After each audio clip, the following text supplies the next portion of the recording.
Hello and welcome into another episode of Locked On Wolves. Today on the show, it's the postgame pod for the Wolves loss in a thriller to OKC on Sunday night. What are the big stories in this one? The SGA minutes and the non-SGA minutes, but also the Jaylen Clark minutes and the non-Jaylen Clark minutes for Minnesota. We'll break it all down next. Welcome in. You are Locked On Wolves.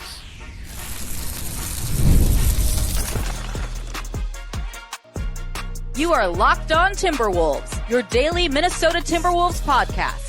Part of the Locked On Podcast Network, your team every day. Hello and welcome to the Locked On Wolves podcast, part of the Locked On Podcast Network, your team every day. My name is Ben Beecken. I'm the host of Locked On Wolves. Today's episode is brought to you by FanDuel. Right now, new FanDuel customers can get $150 in bonus bets if your first $5 bet wins. Happy Monday, everybody. It is a Timberwolves game day. The Wolves are in OKC tonight, believe it or not, to take on the same Thunder team that we'll be talking about on today's show. The Wolves lost at home to OKC in the first of their home-and-home series, I guess, which is a weird thing to happen on consecutive nights in separate buildings, whatever it is, 700, 800, 900 miles away from each other. But here we are, an 8:30 p.m. Central tip, which actually was closer to 9 at Target Center on Sunday, and then Paycom Center Monday night in OKC, a 7 p.m. Central tip. Anyway, lots to talk about. A really fun game, as Wolves Thunder often is. It has been really all three times, even though none of them are like last minute, comes down to the final possession games. All three have been close, and they've all been fun. And there's lots to talk about in this one. Of course, the Wolves down three starters. No Rudy, still no Julius Randle, no Dante DiVincenzo, but they gave the Thunder a fight in this one.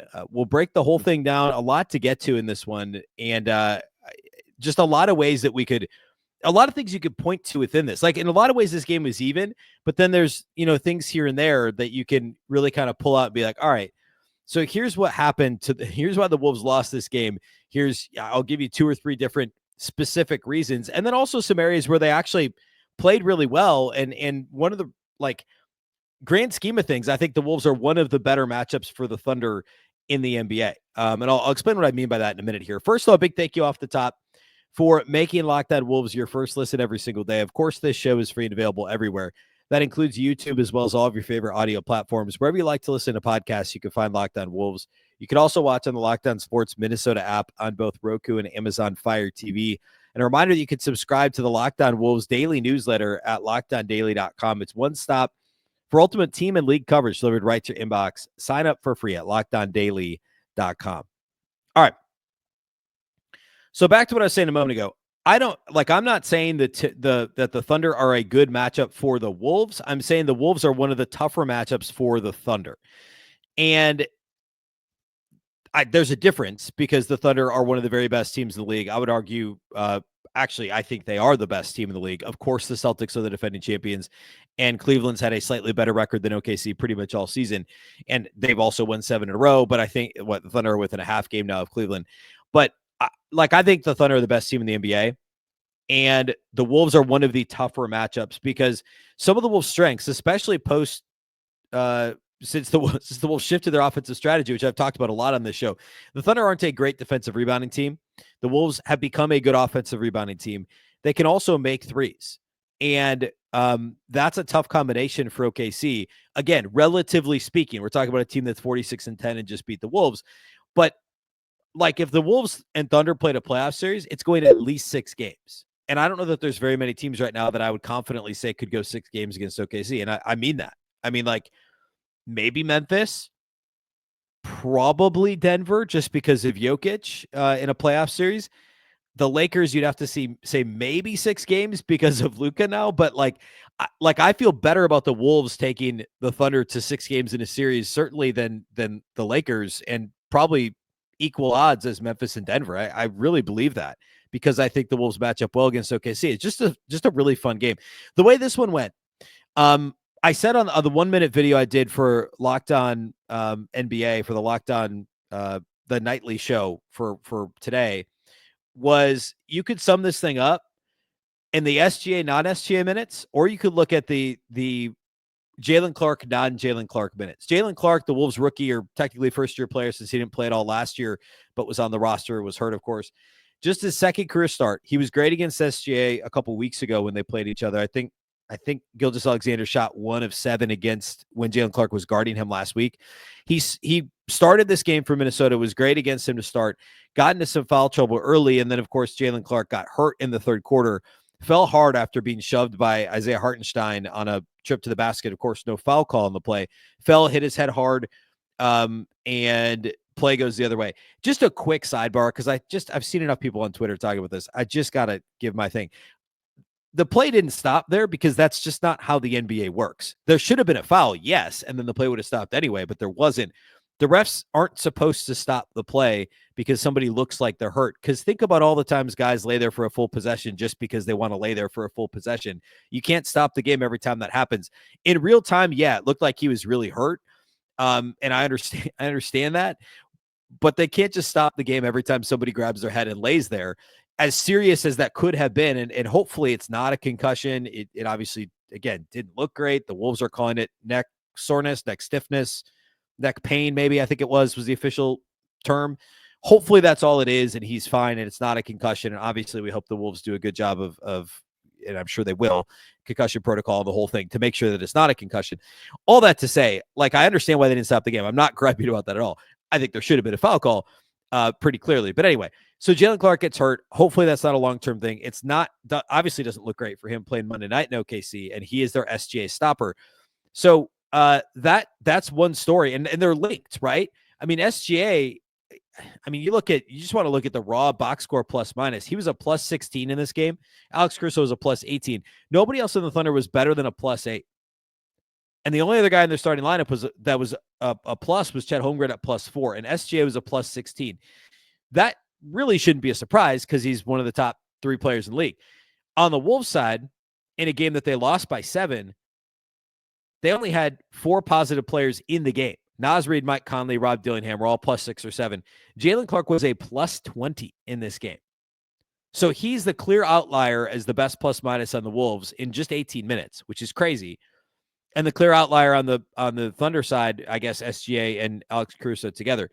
But the Wolves were actually really good in the non-SGA minutes. I mean, they were a plus 9 when Shai Gilgeous-Alexander was on the bench. And we'll talk about the fourth quarter here in a little bit. I mean, they were up 5 with 8 minutes to go when SGA came back. And, of course, the Thunder go and outscore the Wolves by 12 the rest of the way. Jaylen Clark, when Jaylen Clark got hurt, the Timberwolves were up by 7 midway through the third quarter. He bangs his head. He goes out. The Thunder go on an immediate run. Part of it was, I'm sure the building, deflated and some of that too. But then beyond that, the rest of the game, even beyond that immediate impact, of course, the Wolves pushed back and it was close and it was tied in the fourth quarter at one point. Well, the Wolves were up by 5 with, like I just said a minute ago, with 8 minutes to play when SGA comes back in the game. But overall, since the Jaylen Clark injury, OKC outscored the Wolves 52-38 the rest of the way. So after Jaylen Clark goes down with the Wolves up 7, OKC's a plus 14 the rest of the game. Along with those minutes that Jaylen Clark played, he shot 6 of 7 from the floor, including a perfect 2 of 2 on threes. And he had 4 steals in his 18 minutes. He was great and was, basically an SGA stopper again outside of that early foul trouble. I think one of the 2 was kind of ticky-tack. The other one was a foul.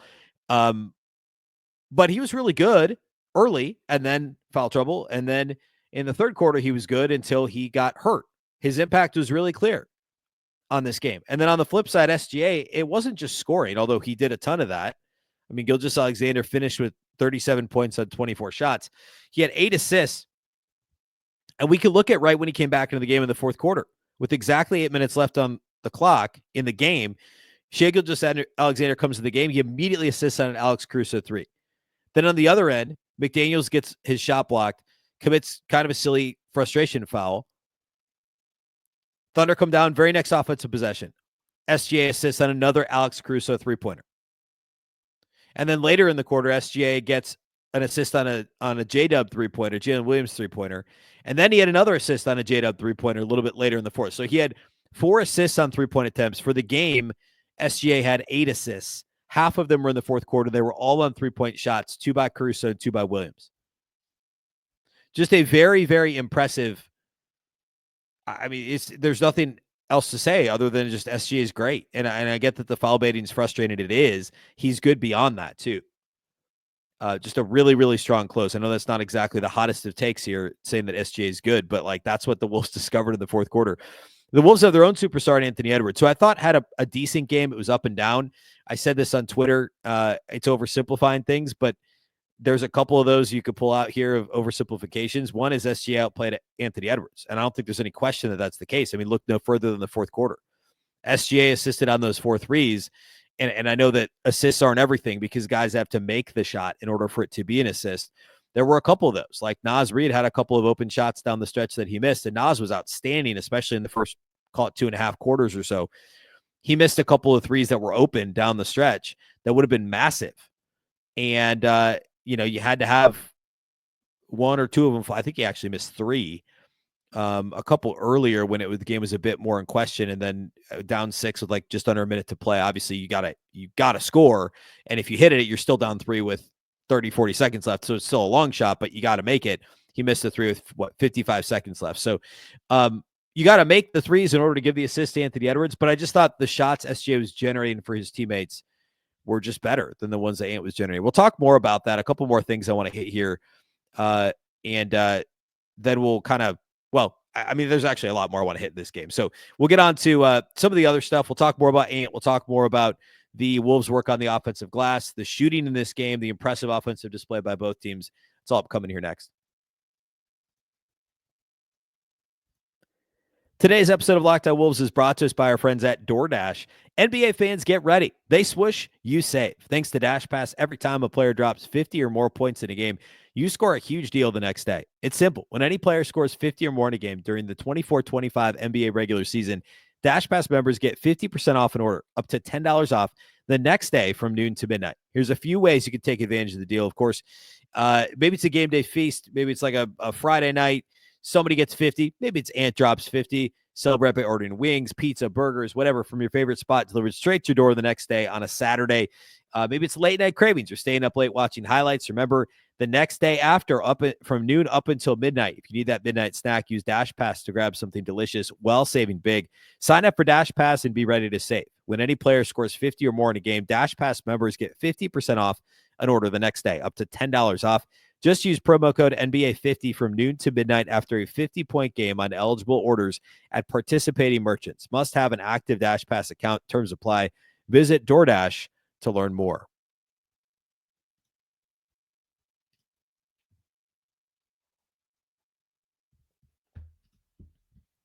All right, so we already hit on.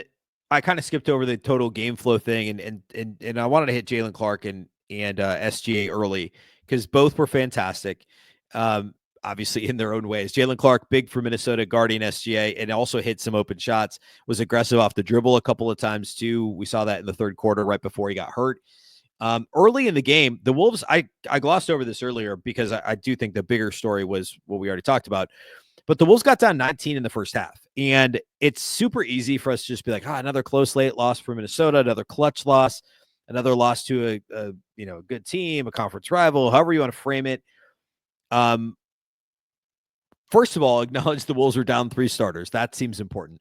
Also, they got down by 19 early. It would have been easy to roll over. SGA, Doris Burke, I think, pointed this out.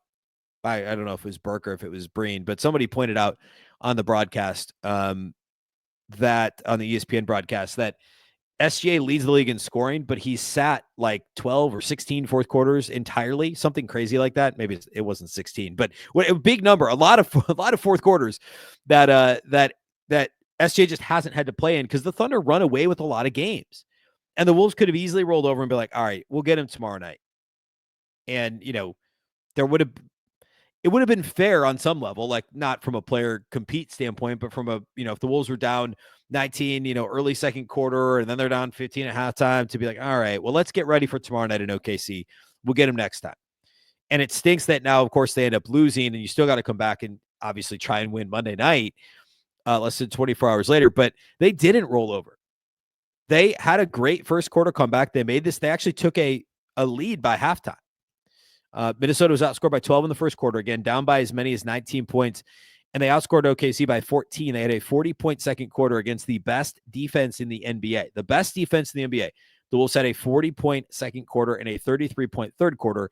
The problem in the third quarter, of course, is the Wolves let OKC score 42, and that meant that Minnesota was down by, were they down by going? They were down going to the fourth quarter. I don't have the exact number in front of me, but they were down going to the fourth quarter because they gave up those 42 points in the third. But impressive resolve in the first half for Minnesota. And offensively for Minnesota, it was tough early. They just missed a lot of shots. They started 1 of 12 on three-point attempts in this game, but they were active enough on the offensive glass to give themselves some additional opportunities. We certainly saw that from Reid early. Jaden McDaniels continues to be great on the offensive glass. He had 6 offensive rebounds in this game. It is becoming a bona fide trend for Jaden McDaniels. Luka Garza came in and gave competitive minutes in the first quarter, and then again in the second quarter. Only briefly played in the second half, I think, but had 3 offensive rebounds in this game. And again, the compete factor with Garza was big. That's what they need him to do, is come in and be competitive. There were a couple of games before the All-Star break that didn't happen, where he wasn't as active on the offensive glass. And it's like, if Garza's not giving you that, what's he giving you? He did that in this game. I mean, he had 3 offensive rebounds in 9 minutes. Nas had 2 for the game. Ant had 2. Jaden had 6 offensive rebounds. The Wolves as a team pulled down 15 offensive rebounds, which is more than twice as many as OKC. And the Wolves for the game were a +7 on the glass, which is huge. A +7 on the glass, a +8 on the offensive glass. And, normally that leads to just simply a lot more shots. The Wolves actually ended up with only 3 more field goal attempts than OKC. Part of that was because they got to the line a bunch. Minnesota got to the line 8 more times than the Thunder in this game. And just quickly on the officiating, it wasn't great. It's one of those, like, Thunder fans are going to be like, oh, well, the Wolves got to the line 8 more times than OKC. Yeah, they did. They did. But it could have been a lot more. The fact that Anthony Edwards only had 10 free throw attempts, and I know SGA had 11, but Ant could have easily had 2 to 3 more trips to the line. And of course, he got another technical in this game, 2 more for a suspension.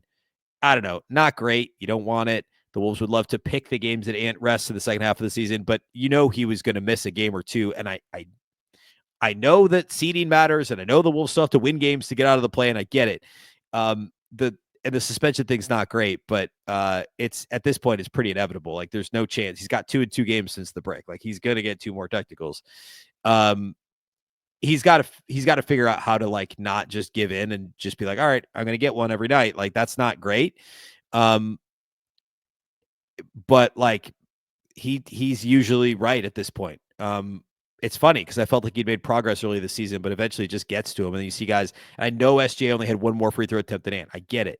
But Ant just gets hammered. He's just so big that he doesn't get some of these calls. Anyway, I thought the officiating wasn't great. It was not at all. I hear this. It is not why the Wolves lost this game. I'm not saying it's why the Wolves lost this game. I'm just mentioning I thought it left something to be desired. The Wolves had 8 more free throw attempts than OKC, but they also shot a lot better at the line, 27 of 28. So they made 12 more free throws than OKC. The Wolves shot 10 more threes, but they made 1 less. OKC was lights out from outside the arc, 54%. A lot of the looks were open. And the biggest issue for Minnesota in this game, outside of SGA just being great and Jaylen Clark getting hurt, was that OKC generated so many open threes. And a lot of this came from putting 2 on the ball, putting 2 on SGA, blitzing him on the perimeter. And he did a better job of finding open shooters consistently than Ant, and really, frankly, beating that double team. A lot of times it was beating the blitz off the dribble and then sending the Wolves into rotation, because if you beat the blitz, now you've got somebody else trying to step up, and you probably have 2.5 guys open at that point. And so what SGA would do is he'd beat the blitz and then be able to break down the defense further.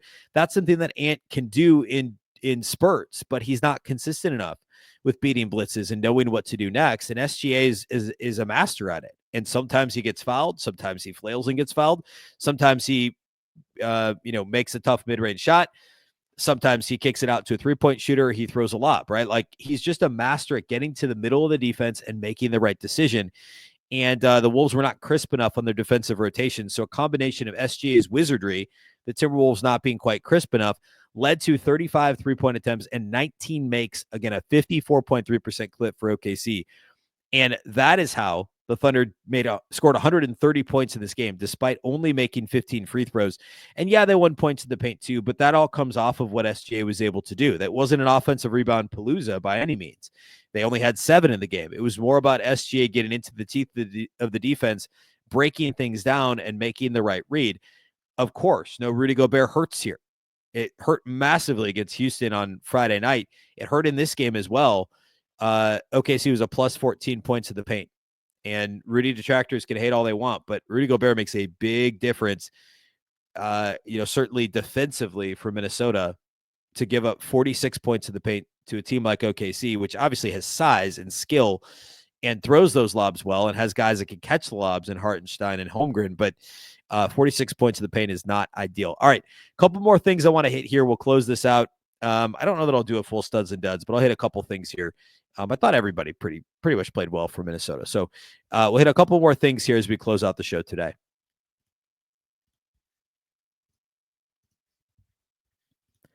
Today's episode of Locked On Wolves is brought to us by our title sponsors at FanDuel.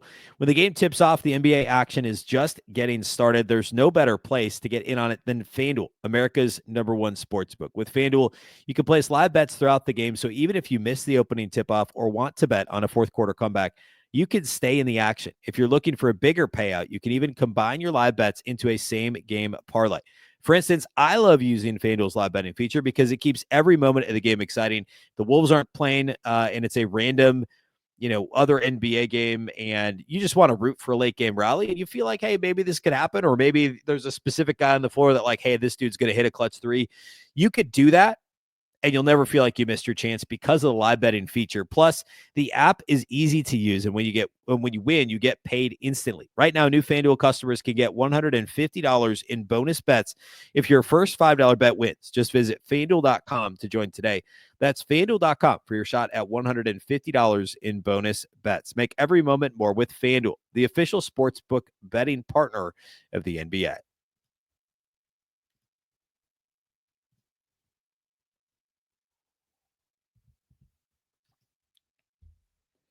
All right, so we talked about the Timberwolves' offensive glass activity. We talked about them starting to shoot the three great. Obviously, after they started 1 for 12, what'd they finish? Minnesota finished 18 of 45, so they made 17 of their last 33 threes in this game, which is, of course, outstanding. It's a little better than 50%. Still, the Thunder for the game shot 54.3% for three, so not great, but the Wolves figured it out. Ant struggled to find his offense early. I think he had 10 points at halftime on 3 of 12 shooting, something like that. He was better as the game wore on, and in the fourth quarter, he was just outplayed by SGA. And when I say that, I'm not throwing shade at Ant. It's no shame to be outplayed by a legit MVP candidate. That happens. Ant was fine in this game. He wasn't bad. SGA was just great. Ant had 29, 10, and 7. He did turn it over 5 times, but so did SGA. Ant shot, 8 of 21 from the field. He shot 4 of 13 from 3, and he did get to the line 10 times and made 9 free throws. The 10 rebounds is great to see from him. I like that even more than the 7 assists to 5 turnovers. Well, the 5 turnovers, obviously, I think eats into the benefit of the 7 assists. A couple of them were silly. Like one, he just mishandled. Jaden also had one of those where he just dribbled the ball out of bounds. And that hurts against a team like the Thunder. Turnovers weren't a massive problem. Each team had 13, and Ant had the ball in his hands a ton. So I'm not like overly concerned about the 5 turnovers, but the 10 rebounds is great. That's a very positive thing. He forced it a little early in the game on a couple of threes, and then also again late in the game when the Wolves were searching. Understandable. I get it. Just wasn't an outstanding Ant game. It was just kind of fine. We talked about Jaylen Clark. We talked about Thunder shooting the ball great. We talked about the Wolves playing really well in the non-SGA minutes because they did. They took advantage, and that sometimes has been an issue for Minnesota, like Denver in the non-Jokic minutes. You have to win those. Same deal with OKC, and the Wolves did that. They just didn't win the SGA minutes, especially once Jaylen Clark was out. That's really what happened. And then I talked a little bit about down the stretch. The Wolves did generate some open-ish threes. Nas missed a 3. Yeah. Okay. So there were 2 that he missed before that final minute. So down 5 after SGA hits a tough 3 kind of in semi-transition, I think it was. The Wolves come down. Nas misses an open 3. The Wolves are still down 5. And then Caruso comes down and hits a 3. Now the Wolves are down 8. Jaden McDaniels misses a tough 3, which was not a good shot. And then after SGA grabs Nickeil Alexander-Walker on a rebound attempt, the Wolves get another shot. Nas misses another 3. The Wolves are still down 8. Jalen Williams comes down and hits a 3 on an SGA assist. So a pair of Nas missed 3s followed by 3s from Caruso and Williams mean it's instead of what was a 5-point deficit that could have been 2 or could have been 5 again if Naz hits one or both of those threes. Instead, it is an 11-point deficit. And yeah, the Wolves did get back to within. They got to within 5 with a minute and a half left. They were still within 6 with just under a minute to play when Naz missed another 3. And I don't mean to pick on Naz. He was great until those final couple of minutes. It's just you got to hit those open threes. And the Thunder made them, whether it was Caruso or J-Dub or those were the main ones. I mean, SGA missed that or made that one that one trail 3 that I just mentioned. And Nickeil, of course, had that stretch where he was really hot to start the quarter, and that's what pushed this to a 5-point Wolves lead with 8 minutes to play. And then SGA came back in the game, and there was no more Nickeil scoring after that. Things completely shifted. So again, I'll finish where we started here. I don't hate this matchup for Minnesota. Of course, OKC is one of the best 3 teams in the league, and I would argue the best team in the NBA. So I'm not at all saying I want the Wolves to play the Thunder in the playoffs. Now, of course, if they do, well, I don't know. It's too early to say where the Wolves could possibly end up in the West standings when it's all said and done. But it would be a fun series, and it wouldn't shock me if the Wolves won an OKC Monday night. It's obviously going to be tough back to back. I would imagine everybody plays. I don't think they're going to not play Ant, who's been banged up, or not play Conley. I mean, maybe Conley, but especially with the Jaylen Clark injury. So who knows? It wouldn't shock me if the Wolves pulled it out. It's a back-to-back for both teams. Both teams are traveling. I know OKC's great at home. They're the best team in the league at home. They're also the best team in the league away. So, pick your poison, I guess. That's not the right phrase there, but you know what I mean? It wouldn't shock. It just wouldn't. It's a good, fun matchup. Minnesota does some things well that OKC's a little bit weaker in, and vice versa. So here's hoping for another fun game on Monday night in OKC between these two teams. But looking forward, I mean, Minnesota right now is tied for 7 in the West. Dallas lost over the weekend here. And so they're tied with Dallas, identical records, same amount of wins, but 2 back in the loss column of the Clippers in 6th. And the Wolves do have the tiebreaker over the Clippers. So, and then now there's a bit of a gap, like to get to 5. Now we're talking the Wolves are 4.5 games out of 5 because they've lost both games coming out of the break, including to Houston, who's currently tied for 5th in the West. All right. I'll be back after Wolves Thunder on Monday night. Of course, the live Locked On Wolves postcast is over on YouTube at Locked On Sports Minnesota. Jack Borman and Luke Inman break down each and every game. I host occasionally. There's one that I'll be hosting here coming up in a couple of weeks, but tune in live on Locked On Sports Minnesota for that show after the games, and then that audio is right here on this feed. In fact, the episode before this one in your feed would be the Locked On Wolves postcast. And the one before that would be Friday's postcast as well from the Rockets loss. So go check those out with Luke and Jack. A big thank you for making Locked On Wolves your first listen every day. Of course, this show is free and available everywhere. That includes YouTube, as well as all of your favorite audio platforms. Wherever you like to listen to podcasts, you can find Locked On Wolves. You can also watch on the Locked On Sports Minnesota app on Roku and Amazon Fire TV. A reminder to subscribe to the Locked On Wolves daily email, the newsletter, one stop for ultimate team and league coverage delivered right to your inbox. You can sign up for free right now at LockedOnDaily.com. Of course, the Locked On Wolves podcast is part of the Locked On Podcast Network. Remember, the Locked On Network is your local experts on all the biggest stories. Once again, I'm Ben Beecken. This is the Locked On Wolves podcast, and we'll catch you next time.